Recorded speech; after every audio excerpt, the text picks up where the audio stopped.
ನಮಸ್ತೆ ಆತ್ಮೀಯರೇ, ನಿಮ್ಮೆಲ್ಲರ ಹಿತೈಷಿ ಆಧ್ಯಾತ್ಮಿಕ ಚಿಂತಕ, ಶಿಕ್ಷಕ, ಚಿತ್ತಚೇತನ ಜೀವನ ದರ್ಶನ ಕಾರ್ಯಕ್ರಮಕ್ಕೆ ತಮ್ಮೆಲ್ಲರಿಗೂ ಪ್ರೀತಿಯ ಸ್ವಾಗತ, ಸುಸ್ವಾಗತ. ಸ್ನೇಹಿತರೆ, ಇಂದಿನ ಪ್ರಶ್ನೆ ಅರ್ಥ ಮಾಡಿಕೊಳ್ಳುವುದು.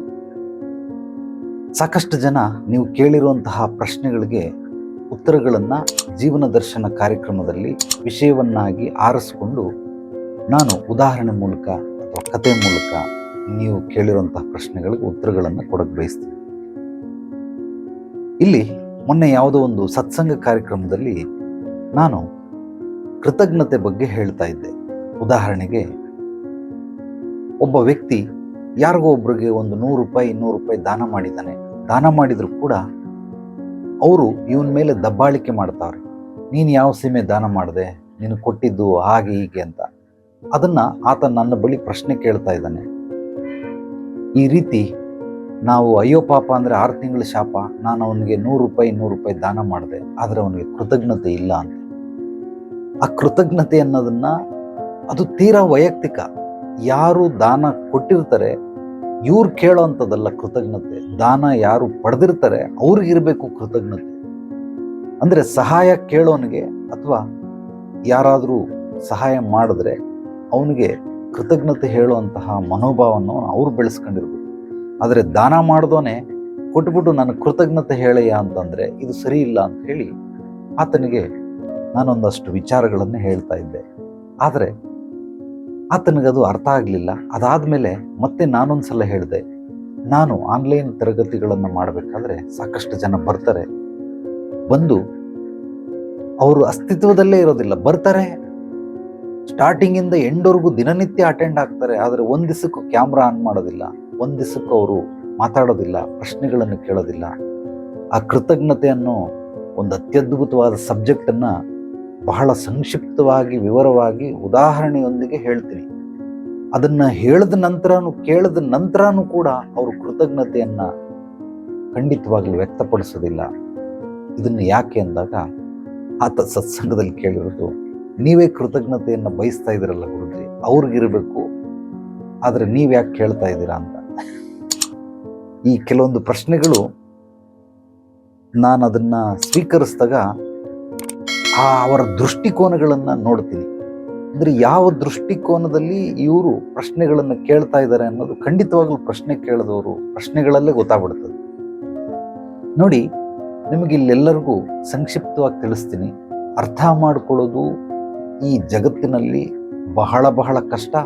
ಅರ್ಥ ಮಾಡಿಸೋದು ಅಷ್ಟೇ, ಅದೂ ಅಷ್ಟೇ ಸರಿಸಮಾನವಾಗಿರುವಂಥದ್ದು. ಅರ್ಥ ಮಾಡ್ಕೊಳ್ಳೋದು, ಅರ್ಥ ಮಾಡಿಸೋದು, ಇದು ಬಹಳ ಬಹಳ ಕಷ್ಟಕರ.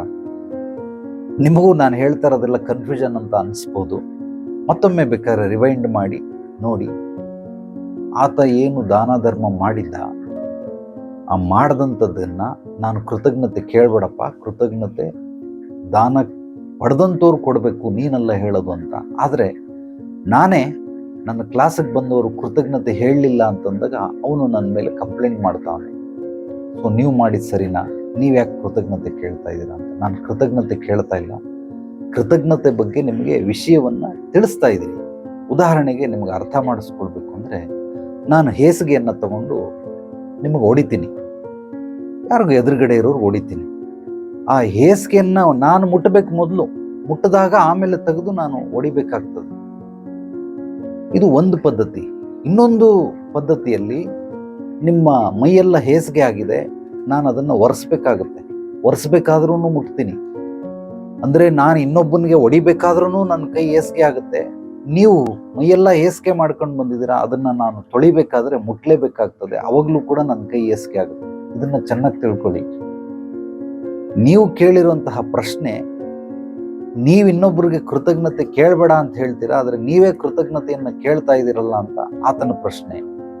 ಆದರೆ ನೀನು ಕೇಳಿದ್ದಂತಹ ರೀತಿ ನೀತಿ ಬೇರೆ, ನಾನು ಹೇಳಿದ್ದಂತಹ ರೀತಿ ನೀತಿ ಬೇರೆ.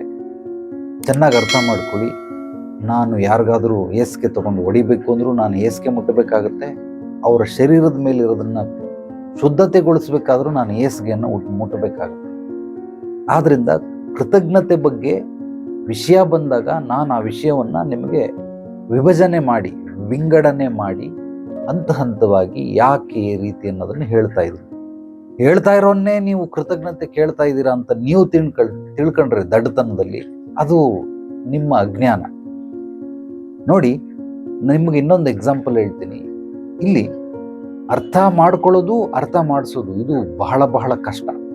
ಯಾತಕ್ಕೋಸ್ಕರ ಕೆಲವೊಬ್ರು ಎದುರುಗಡೆ ಇರುವಂತಹ ವ್ಯಕ್ತಿಗಳು ಏನನ್ನೇ ಮಾತಾಡಿದ್ರೆ ಅರ್ಥ ಮಾಡ್ಕೊಳ್ಳೋದಿಲ್ಲ ಅಂತಂದ್ರೆ, ಅರ್ಥ ಮಾಡ್ಕೊಳ್ಳುವಂಥ ರೀತಿ ನೀತಿ ಏನು ಅಂತಂದ್ರೆ, ಮೊದಲು ನಿಮ್ಮ ತಲೆಯಲ್ಲಿ ಆ ಜಡ್ಜು, ಲಾಯರು ಮತ್ತು ಪೊಲೀಸ್ ಇವರನ್ನ ಬದಿಗೊತ್ಬಿಡಿ. ಪ್ರತಿಯೊಬ್ಬನ ಮನಸ್ಸಿನಲ್ಲೂ ಒಬ್ಬ ಜಡ್ಜು, ಲಾಯರು, ಪೊಲೀಸ್ ಕುಂತಿರ್ತಾನೆ. ಪೊಲೀಸ್ ಕೆಲಸ ಏನು? ಸಂಶಯಾತ್ಮಕವಾಗಿ ನೋಡುವಂಥದ್ದು. ಅಂದರೆ ಅವನ ದೃಷ್ಟಿಕೋನ ಸಂಶಯಾತ್ಮಕವಾಗಿರುತ್ತೆ. ಇವನಿರ್ಬಹುದ ಕಳ್ಳ, ಇವನಿರ್ಬೋದ ಸುಳ್ಳ, ಇವನಿರ್ಬಹುದ ಮೋಸಗಾರ. ಲಾಯರ್ದೇನು? ಕ್ವಶನ್ ಮೇಲೆ ಕ್ವಶನ್ ಮಾಡಿ ಅವನನ್ನು ಹೇಗಾದರೂ ಮಾಡಿ ಅವನ ಕಕ್ಷಿದಾರನ್ನು ಸಿಗಾಕ್ಸ್ಬಿಡ್ಬೇಕು. ಅಂದರೆ ಇವನು ಅಪರಾಧಿ ಕಡೆ ಇದ್ದಾನ, ನಿರಪರಾಧಿ ಕಡೆ ಇದ್ದಾನ, ಅದೆಲ್ಲ ಇಂಪಾರ್ಟೆಂಟ್. ಯಾವುದೇ ಕಡೆ ಇದ್ರೂ ಇವನು ಗೆಲ್ಲಬೇಕು, ಅದೇ ಇಂಪಾರ್ಟೆಂಟ್. ಅದಕ್ಕೋಸ್ಕರ ಅದು ಲಾಯರ್ ಕೆಲಸ. ಜಡ್ಜ್ ಕೆಲಸ ಏನು? ವಾದ ವಿವಾದಿಗಳನ್ನೆಲ್ಲ ಪರಿಶೀಲನೆ ಮಾಡಿ ನಾನು ಈ ರೀತಿ ತೀರ್ಪನ್ನು ಕೊಡ್ತಾ ಇದ್ದೀನಿ ಅಂತ ಜಡ್ಜ್ ಕೊಟ್ಬಿಡ್ತಾನೆ. ಆದ್ರಿಂದ ಯಾರು ಎದುರುಗಡೆ ಇರುವಂತಹ ವ್ಯಕ್ತಿಗಳು ಏನನ್ನ ಹೇಳ್ತಾ ಇದ್ದಾರೆ, ಅವರು ನಿಮಗಿಂತ ಹಿರಿಯರಿರಬಹುದು, ಕಿರಿಯರಿರಬಹುದು, ಅಥವಾ ಸಂಬಂಧದಲ್ಲಿ ಯಾವುದೇ ರೀತಿ ಗಂಡ ಹೆಂಡತಿ, ಮಕ್ಕಳು, ಅಪ್ಪ ಅಮ್ಮ, ಅಣ್ಣ ತಮ್ಮಂದಿರು, ಅಕ್ಕ ತಂಗಿರು, ಸ್ನೇಹಿತರು, ನೆರೆಹೊರೆಯವರು, ಬಂಧು ಬಳಗದವರು, ಸಮಾಜದವರು, ಯಾರೇ ಆಗಿದ್ರು ಕೂಡ ಅವ್ರು ಹೇಳ್ತಾ ಇರೋದನ್ನ ನೀವು ಅರ್ಥ ಮಾಡ್ಕೊಳ್ಬೇಕಾದ್ರೆ ಈ 3 ಜನಕ್ಕೆ ತಲೆಯಿಂದ ತೆಗೆದು ಈಚೆ ಇಟ್ಬಿಡ್ಬೇಕು. Lawyer, judge, police. ಯಾವಾಗ ನೀವು ಈ 3 ಜನನ್ನ ಇಟ್ಟುಕೊಂಡು ಎದುರುಗಡೆ ಇರೋದನ್ನ, ವಿಷಯವನ್ನ ಅಥವಾ ವ್ಯಕ್ತಿಯನ್ನ ಅರ್ಥ ಮಾಡ್ಕೊಳ್ಳೋದಕ್ಕೆ ಮುಂದುವರಿತೀರಾ, ಆಗ ನಿಮ್ಗೆ ಅರ್ಥ ಆಗೋದಿಲ್ಲ. ಯಾಕೆಂದ್ರೆ ಇಲ್ಲಿ 3 ಜನ ಕುಂತ್ಬಿಟ್ಟವ್ರೆ. ಅವ್ರದ್ದೇ ಆದ ಸಂಶಯಾತ್ಮಕ ದೃಷ್ಟಿಯಲ್ಲಿ ನೋಡುವಂತಹ ಪೊಲೀಸು, ನಾನು ಗೆಲ್ಲೇಬೇಕು ಅಂತ ಹಠ ಹಿಡಿದು ಕುಂತಹ ಒಬ್ಬ ಲಾಯರು, ವಾದ ವಿವಾದಗಳನ್ನು ಪರಿಶೀಲನೆ ಮಾಡಿ ತೀರ್ಪು ಕೊಡುವಂತಹ ಒಬ್ಬ ಜಡ್ಜು.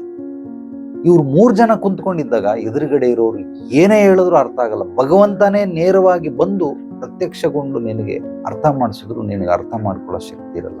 ಯಾತಕ್ಕೆಂದ್ರೆ ಆ 3 ಭೂತಗಳು, ಪೆಳಂಭೂತಗಳು ಅದರೊಳಗಡೆ ಇರ್ತವೆ. ಪೆಳಂಭೂತ ಅಂತಂದ್ರೆ ನಾನು ಲಾಯರು, ಜಡ್ಜು, ಪೊಲೀಸಿಗೆ ಬೈತಾ ಇಲ್ಲ. ಆ ರೀತಿ ಇರುವಂತಹ ಕೆಲವೊಂದು ಪೆಳಂಭೂತಗಳು ಅದು ನಮ್ಮನ್ನ ಅರ್ಥ ಮಾಡ್ಕೊಳ್ಳದೇ ಇರೋ ರೀತಿ ನಿಜವಾಗ್ಲೂ ನಿಷ್ಕ್ರಿಯಗೊಳಿಸ್ಬಿಡುತ್ತೆ. ಆದ್ರಿಂದ ನಮ್ಮ ಗುರುಗಳು ಹೇಳೋರು, ಯಾವುದೇ ಕಲೆಗಳನ್ನು, ವಿದ್ಯೆಗಳನ್ನು ಕಲಿಬೇಕಾದ್ರೆ 6 ವರ್ಷದ ಮಗು ಹಾಕ್ಬಿಡೋದು. ಯಾಕೆ 6 ವರ್ಷದ ಮಗು ಅಂದರೆ ಖಾಲಿ ಇರುತ್ತೆ ಮೈಂಡು, ಏನು ಇರಲ್ಲ. 6ಕ್ಕೆ ಕಲಿತದ್ದು 60ಕ್ಕೂ ಅಂತ ಕರೀತಾರೆ. 6ಕ್ಕೆ ಕಲಿತದ್ದು 60ಕ್ಕೂ ಅಂದರೆ 6 ವರ್ಷದಲ್ಲಿ ನಾವು ಏನೇನು ಕಲ್ತಿದ್ರಿ ಇದೆಲ್ಲ 60 ವರ್ಷ ಆದರೂ ಇರುತ್ತೆ. ಅದೇ ರೀತಿ ನಾನು ಯಾವುದೇ ಸುಮಾರು 40 ಕೋರ್ಸ್ಗಳನ್ನು ಮಾಡಿದ್ದೀನಿ, 340 ಕೋರ್ಸ್ಗಳು. ಪ್ರತಿ ಕೋರ್ಸ್ಗೆ ಹೋದಾಗಲೂ ನಾನು ಏನೋ ಕಲ್ತಿದ್ದೀನಿ, ನಾನು ಮತ್ತೆ ಕಲಿತಾ ಇದ್ದೀನಿ ಅಂತ ಹೋಗೋದಿಲ್ಲ. ಏನೇ ಕಲ್ತಿದ್ರು ಅದನ್ನು ಮನೇಲಿ ಇಟ್ಬಿಟ್ಟು ಒಬ್ಬ ಸಣ್ಣ ಮಗುವಾಗಿ, 6 ವರ್ಷದ ಮಗುವಾಗಿ ಹೋಗಿ ಕುಂತ್ಕೊಂಡು ಕೇಳ್ತೀನಿ. ಅವರು ಕತ್ತೆಗೆ 6 ಕಾಲು ಅಂದರೆ ಹೌದು 6 ಕಾಲು ಕತ್ತೆಗೆ ಅಂತ. 8 ಕಾಲು ಹೌದು 8 ಕಾಲು. 10 ಕಾಲು ಹೌದು 10 ಕಾಲು. ಅವ್ರು ಏನೇನು ಹೇಳ್ತಾರೆ ಎಲ್ಲವನ್ನ ಕೇಳ್ತೀನಿ. ಆ ತರಗತಿ ಮುಗಿದು ಹೊರಗೆ ಬಂದ ಮೇಲೆ ಬೇಕಾದರೆ ನಾನು ಮತ್ತೆ ಜಡ್ಜ್ ಮಾಡ್ತೀನಿ. ನಾನು ಕೂಡ ಸಂಶಯಾತ್ಮಕ ದೃಷ್ಟಿಕೋನದಲ್ಲಿ ನೋಡ್ತೀನಿ. ನಾನು ಕೂಡ ಗೆಲ್ಲಬೇಕು ಅನ್ನೋ ಹಠ ಇರುತ್ತೆ, ಅದು ಹೊರಗಡೆ ಬಂದ ನಂತರ. ಆದರೆ ಅಲ್ಲಿದ್ದಾಗ ನಾನು ಒಬ್ಬ ಬಾಲಕ. ಸೊ ತಲೆಯಲ್ಲಿ ಏನೂ ಇಟ್ಕೊಳ್ಳದೆ ಇರುವಂತಹ ಬಾಲಕ. ಯಾವಾಗ ನೀವು ಕೂಡ ಎದುರುಗಡೆ ಇರುವಂತಹ ವ್ಯಕ್ತಿಗಳನ್ನು ಅರ್ಥ ಮಾಡ್ಕೊಳ್ಬೇಕು ಅಥವಾ ನೀವು ಅರ್ಥ ಮಾಡಿಸ್ಬೇಕು ಅಂದರೆ ಮೊದಲು ಈ 3 ಪೋಸ್ಟಿಂಗ್ ನಿಮ್ಮ ತಲೆಯಲ್ಲಿರುವಂಥದ್ದನ್ನು ಪಕ್ಕಕ್ಕೆ ಬದಿಗೆ ಒತ್ತಿಟ್ಬಿಡಿ. ಆಗ ಮಾತ್ರನೇ ನೀವು ಅರ್ಥ ಮಾಡ್ಕೊಳ್ಳೋದಕ್ಕೆ ಸಾಧ್ಯವಾಗುತ್ತೆ ಹೊರತು ಇದನ್ನೆಲ್ಲ ಇಟ್ಕೊಂಡು ನೀವು ಅರ್ಥ ಮಾಡ್ತೀನಿ ಅಂದರೆ ಖಂಡಿತವಾಗ್ಲೂ ಆಗೋದಿಲ್ಲ. ಬದುಕಿಗೆ ಯಾವಾಗಲೂ 6 ಆಯಾಮಗಳಿಂದ ಕೂಡಿರುತ್ತೆ. ಅಂದರೆ ಹಿಂದೆ, ಮುಂದೆ, ಅಕ್ಕಪಕ್ಕ, ಮೇಲೆ, ಕೆಳಗಡೆ. ಈ 6 ಆಯಾಮಗಳಲ್ಲಿ ನಾವು ನೋಡೋದನ್ನ ಕಲ್ತ್ಕೊಳ್ಬೇಕು. ಇದನ್ನ ದೃಷ್ಟಿಕೋನ ಅಂತ ಕರೀತಾರೆ. ನೋಡೋದು ಬರೀ ಒಂದೇ ಕಾಣಿಸೋದು, ಒಂದೇ ಆಯಾಮ ಕಾಣಿಸೋದು. ಹೆಚ್ಚಂದ್ರೆ 2 ಕಾಣಿಸ್ಬಹುದು. ಇನ್ನೂ ನಾನು ಡೀಪಾಗಿ ನೋಡ್ತೀನಿ ಅಂದರೆ 3 ಕಾಣಿಸ್ಬೋದು. ಇಷ್ಟು ಮಾತ್ರನೇ ಸ್ಥೂಲ. ಇನ್ನು ಕಾಣಿಸ್ತಾ ಇರುವಂಥದ್ದೆಲ್ಲ ಅಗೋಚರ. ಅದು ನಿಮಗೆ ಖಂಡಿತವಾಗ್ಲೂ ಸಾಧ್ಯವಾಗೋದಿಲ್ಲ. ಆದ್ರಿಂದ ಅರ್ಥ ಮಾಡ್ಕೊಳ್ಳೋದು ಅತ್ಯದ್ಭುತವಾದ ಬ್ರಹ್ಮರಹಸ್ಯ, ವಜ್ರಾಯುಧ ಇದು. ಅರ್ಥ ಮಾಡಿಸೋದು ಅಥವಾ ಅರ್ಥ ಮಾಡ್ಕೊಳ್ಳೋದು, ಇದನ್ನ ಮ್ಯಾಕ್ಸಿಮಮ್ ನೀವು ಆಳವಾಗಿ ಅಧ್ಯಯನ ಮಾಡಿ. ಈ ವಿಡಿಯೋನ 2 ಬಾರಿ 3 ಬಾರಿ ನೋಡಿ. ಆದರೂ ಅರ್ಥ ಆಗಲಿಲ್ಲ ಅಂದರೆ ನನ್ನ ವಾಟ್ಸಪ್ ನಂಬರ್ಗೆ ಒಂದು ವಾಯ್ಸ್ ಮೆಸೇಜ್ ಕಳಿಸಿ. ನಾನು ಇನ್ನೊಂದು ಭಾಗ ಬೇಕಾದರೂ ನಿಮಗೆ ಮಾಡ್ತೀನಿ.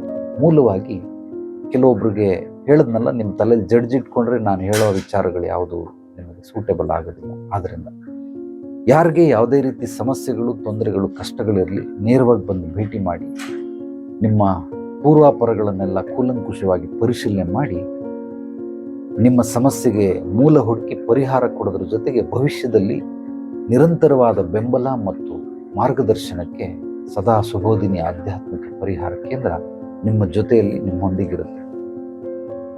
ಈ ವಿಡಿಯೋವನ್ನು ನಿಮ್ಮೆಲ್ಲ ಸ್ನೇಹಿತರಿಗೆ, ಆತ್ಮೀಯರಿಗೆ ತಪ್ಪದೇ ಮರೆಯದೆ ಶೇರ್ ಮಾಡಿ. ಜ್ಞಾನ ಹಂಚೋದ್ರಿಂದ ಬೆಳೆಯುತ್ತೆ. ನಮ್ಮ ಚಾನಲನ್ನು ಮೊದಲನೇ ಬಾರಿ ನೋಡ್ತಾ ಇದ್ರೆ ಸಬ್ಸ್ಕ್ರೈಬ್ ಮಾಡಿ.